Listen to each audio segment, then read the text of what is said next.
దూసుకు వెళ్ళింది కారు. ఇద్దరు వ్యక్తులు ఒక బాలుడికి గాయాలయ్యాయి. ఈ ఘటనలో జనాలను ఢీకొట్టి ఆగకుండా వెళ్ళిపోయింది కారు. ఈ మధ్యకాలంలో మద్యం సేవించి వాహనాలు నడిపితే ఎంత దారుణంగా ప్రవర్తిస్తున్నారో చూడండి. రోడ్ల మీద డ్రంక్ అండ్ డ్రైవ్లో పట్టుకుంటే వాళ్ళు చేసే వీరంగాలైతే ఇంకా వర్ణనాతీతం. అది జనవరి 1 నుంచి ఎప్పటి వరకైనా. జనవరి 1 అయితే ఇంకా పీక్స్లో ఉంటుందేమో. ఆ దృశ్యాలు చూడండి.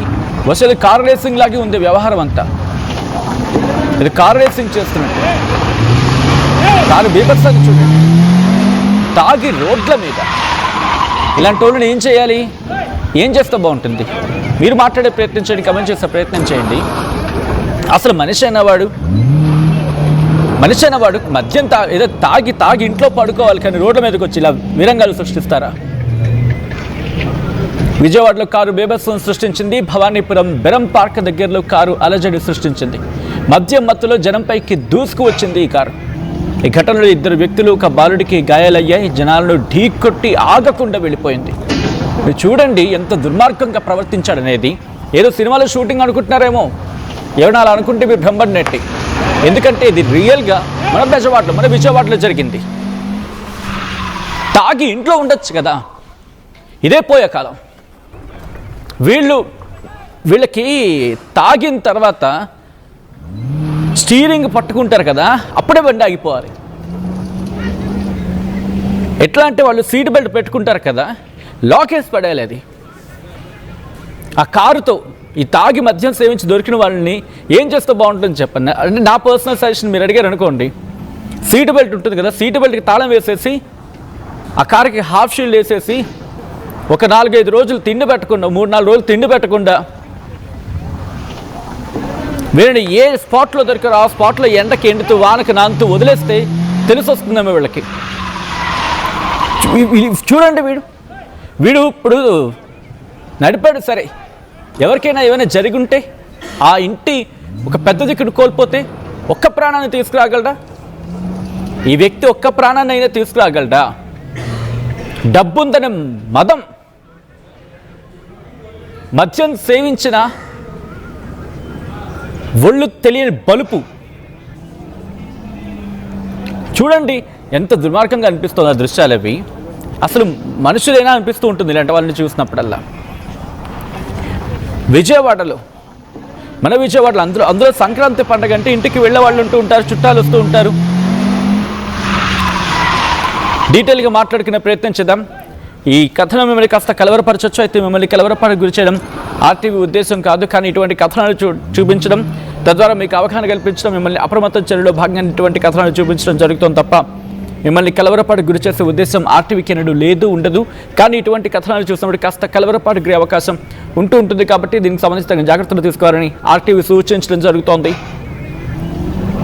ఒక కారు నడి రోడ్డు మీద అర్ధరాత్రి వీరంగం సృష్టించింది. మీరు చూడండి, ఏదో బైక్ రైస్ చేస్తున్నట్టు ఇటువంటి వీరంగాన్ని సృష్టించాడు. ఒకసారి ఘటనా ప్రదేశం దగ్గర పరిస్థితి చూద్దాం.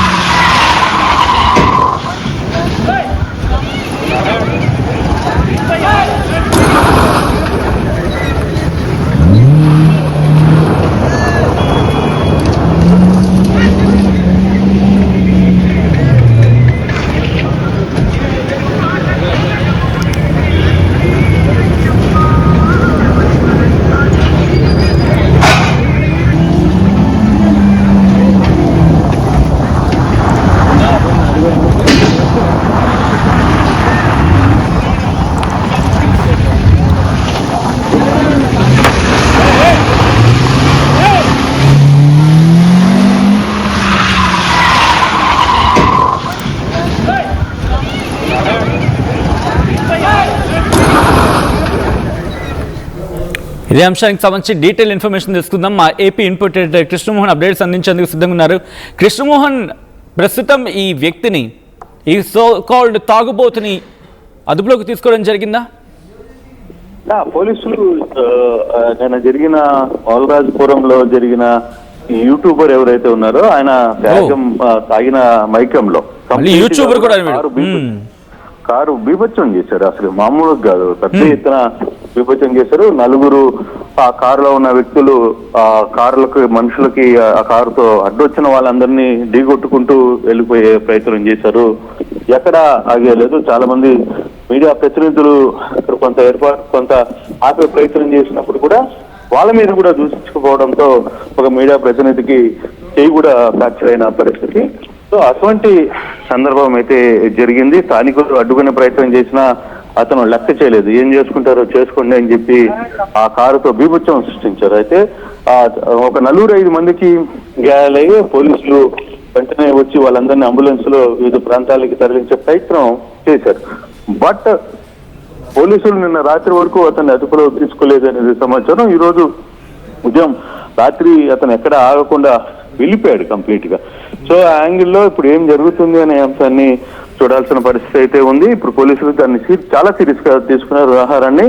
దాంతో అంటే ఆ కారులో ఉన్న నలుగురు ఎవరు, చింటూ అనే యూట్యూబర్ కాకుండా ఇంకా ఎవరెవరు ఉన్నారనే దాని మీద కూడా చూడాల్సిన పరిస్థితి అయితే ఉంది. చాలా క్లియర్ గా వ్యవహారాన్ని చూసే ప్రయత్నం చేస్తున్నారు. పోలీసులు ఈ వ్యవహారాన్ని చాలా సీరియస్ గా తీసుకున్న పరిస్థితి అయితే కనబడుతుంది. సచిన్, దీన్ని ఎందుకు అట్లా బిహేవ్ చేశాడు, ఏం జరిగింది అనే దాని మీద కూడా కొంత సీరియస్ గా చూసే ప్రయత్నం అయితే జరిగింది. సో ఆ దిశగా మనం పోలీసులు అయితే ఈ వ్యవహారాన్ని కొంత సీరియస్ గా తీసుకున్నారు. గాయపడ్డ వాళ్ళందరూ కూడా ఇంకా హాస్పిటల్లో చికిత్స జరుగుతోంది. సచిన్, రైట్. అంటే కరెక్ట్గా ఎన్ని గంటల ప్రాంతంలో జరిగింది ఇది? ఎన్ని గంటల ప్రాంతంలో జరిగింది? నిన్న రాత్రి 8:30 ఆ ప్రాంతంలో ఇదంతా కూడా జరిగింది. ఈ 8:30 ప్రాంతం సమయంలో పెద్ద ఎత్తున వీళ్ళందరూ కూడా ఇక్కడ ఏర్పాటు చేసిన ప్రయత్నం అయితే చేశారు. రైట్.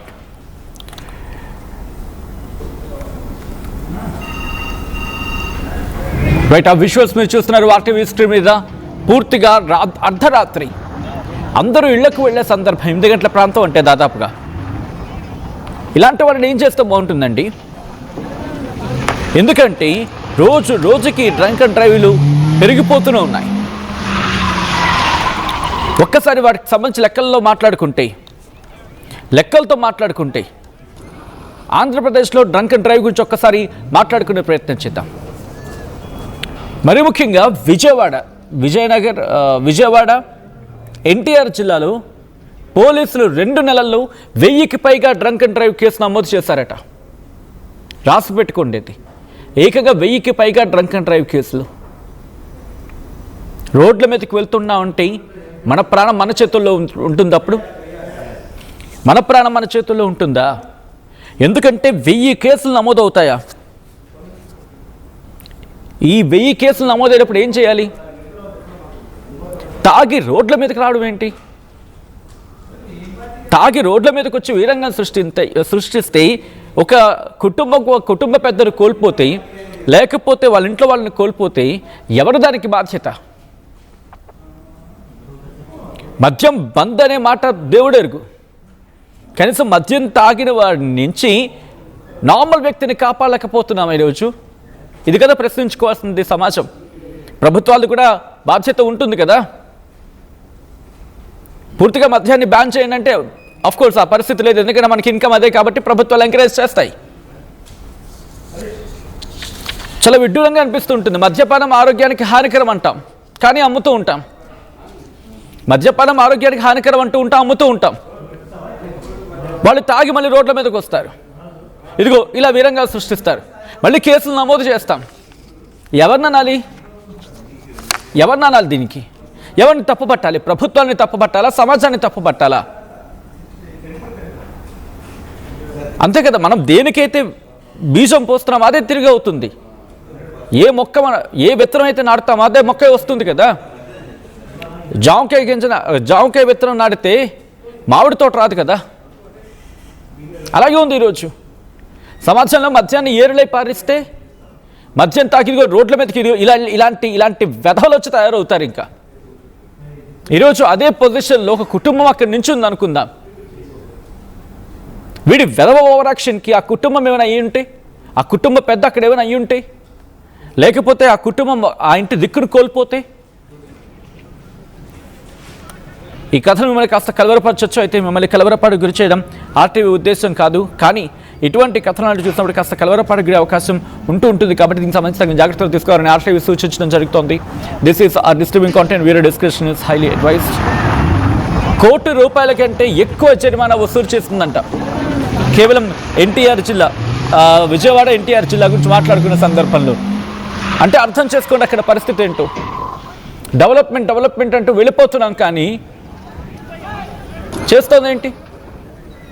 అది కార్ రేసింగ్లో వాడు బాగా ప్రాక్టీసింగ్ ఉన్నట్టుంది. వాడిని తీసుకెళ్ళి ఫస్ట్ ఆ రేసింగ్ కార్ లేదా కాంపిటీషన్స్ ఉంటుంటే అక్కడ పరిస్థితి సరిపోతుంది. ఒకసారి ఆ దృశ్యాలు చూస్తుంటే రోడ్ల మీద రాత్రిపూట నడిచే మాలాంటి వాళ్ళకి భయం ఏదా? ఇదా? అసలు వీడి చేతికి కారు ఇవ్వకూడదు. ఒక్కసారి డ్రంక్ అండ్ డ్రైవ్లో దొరికారంటే వాళ్ళకి వెహికల్స్ ఇవ్వకుండా ఉంటే అప్పుడు మారుతారు వీళ్ళు.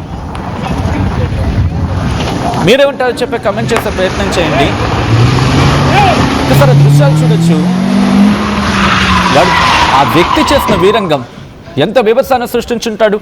ఎంతమంది బితుకుమంటూ అక్కడ వాళ్ళు కాలం గడుపుంటారు. ఆ టైంలో మాట్లాడే ప్రయత్నం చేయండి, కమెంట్ చేసే ప్రయత్నం చేయండి. కనీసం రియాక్ట్ అయ్యి ఒక్క ఛాన్స్ తీసుకోండి. ఎందుకంటే మీరు కనుక రియాక్ట్ కాకపోతే సోషల్గా అంటే సమాజంలో మార్పు అనేది రాదు, సాధ్యం కాదు. మన వంతు ప్రయత్నం మనం చేయగలిగితేనే సమాజంలో ఒక మార్పును ఎక్స్పెక్ట్ చేయగలం.